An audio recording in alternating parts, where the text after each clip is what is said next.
Hello, this is Nathan Wood, pastor of North Dayton Baptist Church, and welcome to day 203 of the McShane Reading Plan.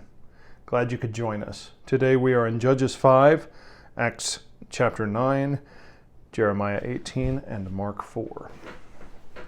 The sovereignty of God. It's a word that's frequently used. It's very much in vogue today, has been for some years now. What does it mean? What does it mean, sovereign? It brings to mind sovereigns. And why are coins called sovereigns? Specifically in a monarchy. We don't have sovereigns here because we don't have a sovereign in our government. Sovereigns are called sovereigns because they have the image of the sovereign on them. So, what are we talking about? We're talking about kings, lords, those who are above their dominions. And yes, the Lord is sovereign. He is above all. He controls all, and he has indeed control of himself. So, to what extent he executes that control and uses that control is up to him, because he is sovereign. As A.W. Tozer put it, and I'm paraphrasing, if he wants to make man with free will, he is sovereign to do so. And I believe that that's what we're talking about here in Scripture. The more I read it, the more, speaking of the Bible, the more I tremble. Because as much as I do see the free will of man in Scripture as a truth, the ultimate truth is Jesus Christ, and I tremble. We should not worship our own free will, lest we become self-aggrandizing or idolatrous in our arrogance. We are not the measure of all things. We are made in the image of God. And what freedom we have is... sorry, somebody just messaged me.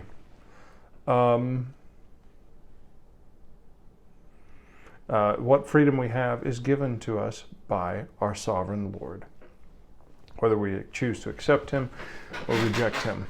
Now that's a question. We have the song of Deborah and Barak in our passage in Judges 5.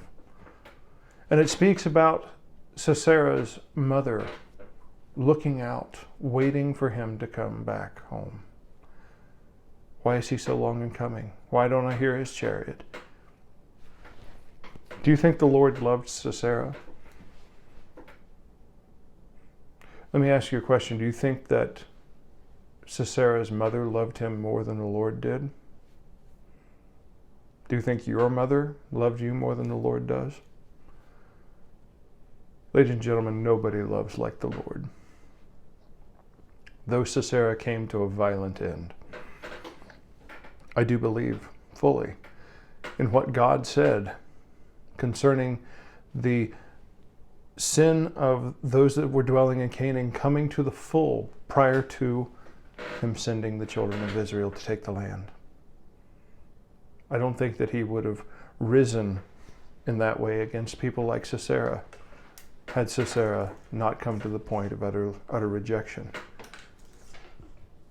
And had Sisera chosen to worship the Lord, I think it might have been otherwise. Well, you say, Nathan, isn't God sovereign? Didn't he make Sisera? Didn't he know what Sisera was going to do? Certainly. But you and I, dear friend, we have the Scriptures. We have what the Scriptures tell us. And when it comes to the things that God knows and the things that he is able to know, he is certainly able to know all things. He certainly does know all things. But how he acts upon that knowledge, or how much knowledge he chooses to exercise with at the time, is up to him. It's up to him. I mean, we as humans can conceive of a character in DC comic universe like Superman who can see through walls. Do you think Superman just goes around seeing through walls? No, he can choose when to use his power. Do you think Superman can only fly and can't walk? No, he can fly when he wants, he can walk when he wants. And that's a fictitious character. So who are we to say that God chooses to see with the X-ray vision that he has all the time? Who are we to say that God looks at the back of the playing card all the time? Even though he can, even though he's very well within his right to do so. How do we know that God doesn't fix the board? God's going to win, whether or not. We don't know. We don't know how he has laid things out. He is going to be victorious. His ends will be achieved. Yes, he wins in the end. And he's declared how he's going to win in the end. Kind of like Babe Ruth pointing out in the outfield and cracking a home run, telling us where he's going to hit it. Don't you think God can do that without fixing the game by his pure power and skill within time? Jesus calmed the storm in time. He didn't just look at his watch and said, well, boys, I ordained that it would quit raining now. He could have done that. He could have done that. He could have said that the storm wouldn't have happened anyway. But he allowed it to happen. And in real time, he spoke it into peace. He's sovereign. But again, remember, we talk about what God knows. He knows everything. He's all powerful. Don't misunderstand me. The scripture says he is above all. There is none higher. He is infinitely above everything that we can ever imagine. But Jesus, when he walked this earth, God in the flesh, did not know the time of his second coming. The time when he would call his church home. Was it because he couldn't know? No, it wasn't because he couldn't know. That would be to lessen him as God. Dear friends, it was because he chose not to know. He chose not to know. And if God can choose not to know, he can choose to call all people, whether he knows that they are going to serve him or not. Why? Because he loves them. He genuinely loves them. And he chooses through, it doesn't make sense. We can't possibly think in our finite mind how we can guarantee victory in a game of checkers without fixing the game. So we impose that upon God. God doesn't have to fix the game. He's guaranteed victory by means that we don't understand, because he is all powerful. And look at our passage in Jeremiah. Well, excuse me, let's go to Mark 4. We were talking about the end of Mark 4. But the parable of the sower and the different soils. He sows the word. The sower, he says, verse 14, soweth the word. Who is the word? Sowing Jesus Christ. So Jesus Christ is cast out to everyone to take root if it can. Different kinds of soil, ladies and gentlemen. To take root. Guess what? Soil can be prepared. Soil can be altered. Soil can be tilled. The rocks got out of it. The weeds pulled up. Or it can't. Sometimes we just let it lay. Dear friends, the gospel is for all. Jesus is for all. Whether we receive him or not, that is up to us. That is not a question of salvation by works, because it's God who does the calling to begin with. It's Christ who died for us to begin with and rose again to begin with. It's his mercy that calls us. It's not our merit. He could have told us all to go to hell a long time ago, but he didn't. Why does he play this game? And I'm not trying to be smart or coy here. Why does he play this game if it's all just predetermined? The potter and the clay analogy given in Jeremiah is frequently used to show that God is going to make things how he wants them to be. Yes, but have you noticed who the potter is Forming. He's not forming an individual. He's forming Israel. Nations are a little different than people. And guess what? He's threatening them with utter destruction because of what? Because he made them into something that he didn't like? No, because they're marred. Folks, just like different soils bring something different to the table. When the Lord picks up the soil to make something, if he chooses not to find out what is in it until he starts working with it, that's his prerogative. So he starts working with flawed Israel, and he knew that Israel was flawed before he ever started working with them. And he said over and over and over again within the pages of Scripture, throughout the Exodus, probably go back to Adam and Eve, even through Abraham, Isaac, and Jacob, and the sons of Jacob, all the way through the Exodus, going into the time of Judges. You think that God is about to throw them away? He told Moses, who was the prophet like unto Jesus, he told Moses, he said, let me alone so I can destroy them. It's no different here. It's not that they shouldn't take him seriously. They should take him seriously because he has the power to destroy them. But he's also great in his love. And he's true to his promise. He's true to his promise. The only thing that can hold back God, ladies and gentlemen, is God himself. He bore our wrath. Christ Jesus bore his own wrath. Okay? He holds back his own wrath from us by taking it on himself. It's not his will that any should perish, that all should come to repentance. All won't. All won't. Why? Because he lets us spit in his face, just the same way he let us spit in his face when he was going to the cross. Dear friends, he can make a marred piece, and he can talk to that clay and say, why are you like this? Why are you bringing this to the table? Different soils, different clays, the master's hand, sovereignty and free will. Both are true. It's true because he gives it to us, because he is sovereign.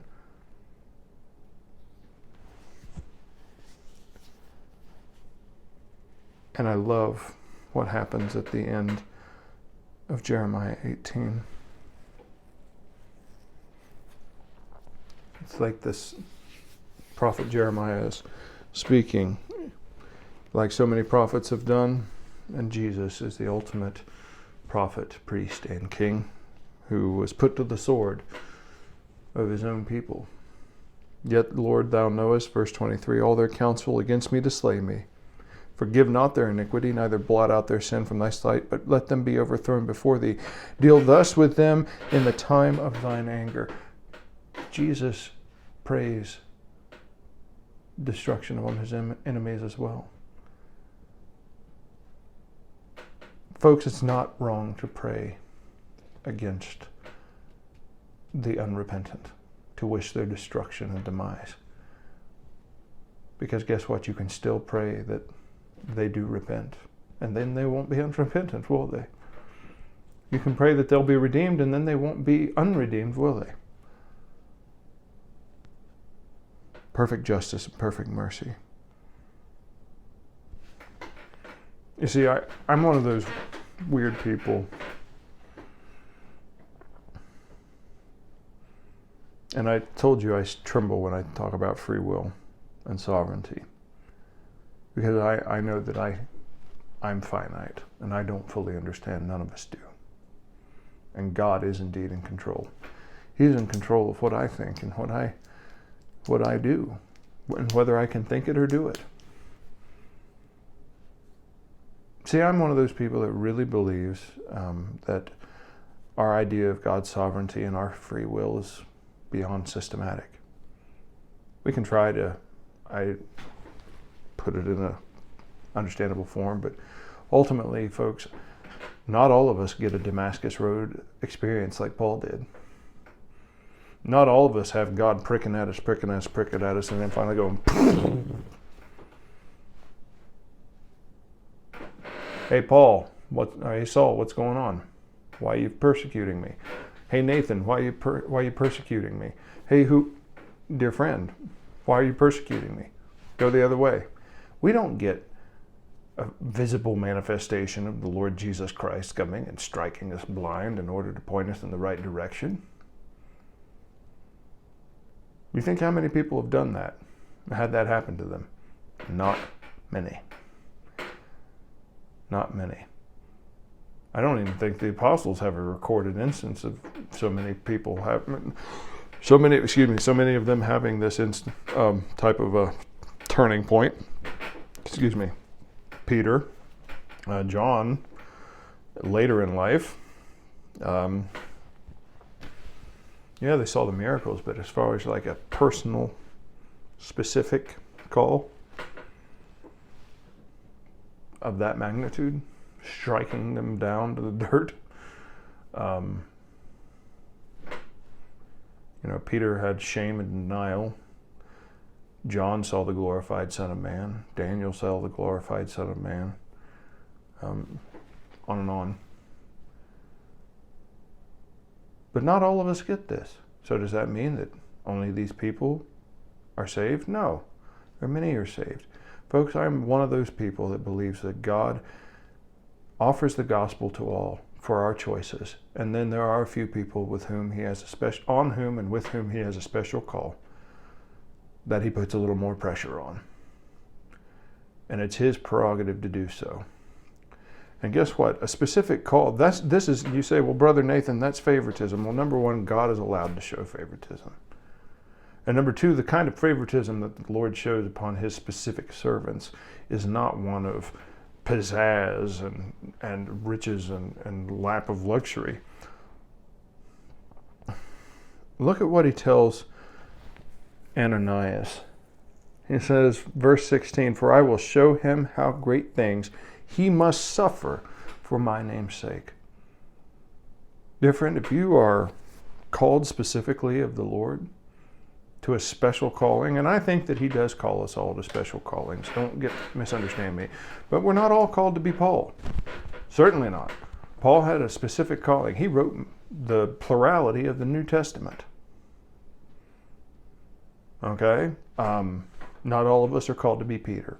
Not all of us are called to be Billy Graham. Not all of us are called to be Carol Robertsons, or not all of us are called to be Dr. Criswell. Not all of us are called to be the Wesley brothers. On and on. Luther, Calvin, Augustine, take your pick.